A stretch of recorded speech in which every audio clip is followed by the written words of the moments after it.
test a couple of things here. Just a simple title screen. I didn't put much to it yet. I am working on it. I have it open in Sprite, and still working on that. But basically, this was just a test to put everything together, like this world map.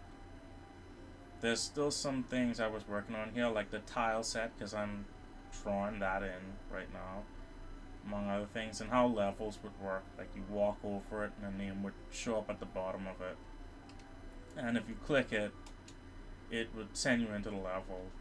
And this is pretty much what you start the game off as. You see the health bar is different now. And don't mind this. This was just me testing to make platforms that you could drop through by just holding down and pressing jump. And this was just for me to test going indoors and stuff like that, and talking to people, making sure you could, making sure that they animate properly and that you could skip the text and all that, because you have to make these things from scratch with this Mako. There's a lot of things to work out. But there's this, and then this guy who sells you something.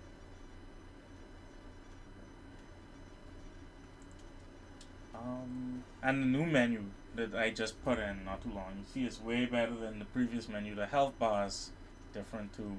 I removed the inventory option and just put the inventory there, because they're all just power-ups. This menu took a minute to put together, probably like 2 days or a day and a half or something like that. And actually, let me just go back to the title so I could show you other things too.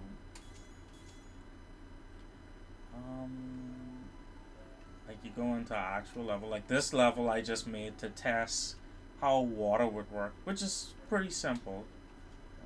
First, get rid of these things and test some things out. But basically, the way water works is that once you are in it, it slows you down, and you have a bit of a breath gauge that shows up in the top corner, which is different from the one I originally had too.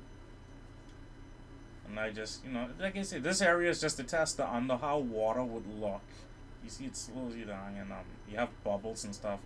I'll make more things to go in the game later, but this was just to test how drowning would work, how long you could be underwater, because obviously once the gauge over there empties, you just outright die, because that counts as drowning. But it would refill itself if you manage to find a pocket of air or something prior to that. And then I had one level that was specifically designed, this level here, to see what level design would look like. So you have a level like this where it looks more like a complete level, even though it isn't really anything I plan to have in the end of the game.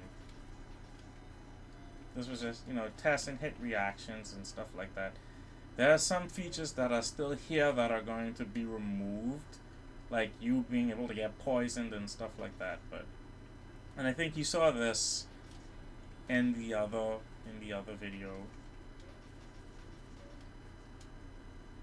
But yeah, I'm not gonna show off too much of that, because it's the same thing in the video. And then I added all of the power-ups. Let me bring that up quick, actually. You do this, go to debug, go to data, common variable and switches, and just start turning on the different powers. Let me move this so you could kind of sort of see them activating, like up here. So you have shadow power, and that's a power up. I'll show all these things. Have health file, I could turn that on. Have double jump, have wall jump, have the lantern, have the knife, have the axe, have the oil flask, have the bow, have level 2 armor. I have level 3 here, but it's not programmed in yet. But the level 2 sword is programmed. It doesn't show in the menu, but you do have it. This power lets you breathe water. And all these other powers, they do things, but they aren't in yet. And these just sort of increase your max health. You see it go up, with level 10 being the highest you could get by the end of it. So by the end of the game, because like I said, I was trying to keep it simple. That's the max amount of health you could have if you find all the power-ups. You see you have like blue armor now because I have the level 2 armor. It's supposed to be like a Nintendo game, so you go from orange to blue, and then the last power-up would be red. And then you could see all this stuff from the pause menu now. You see all of them show up. Like you have the silver mill, the dagger, the axe, all these different weapons and all the different equipment. The sword should be a different sword, but I didn't program it in yet. So, but like I said, you do have it. That is a different sword, and you have all the power-ups so far, like that, and then you could jump twice and whatnot. This is gonna take me back to a different map because I didn't have this fixed properly yet, but that's fine. Because I just wanted to show this. Like, I think it's still in. When you have the lantern, you see, because this area without the lantern is usually dark. And you could see in the menu option, I don't know if I have show mouse cursor, but you could see that it's on and stuff like that. And the other power-ups, they're all just passive things. Like if we go back to this level, now that I have the water power-up, you move at it looks like normal speed, but it's still 5% slower than your normal speed, but obviously it's faster, and you can't drown anymore. Now there's other things I'm working on too, but I like the menu has more to it.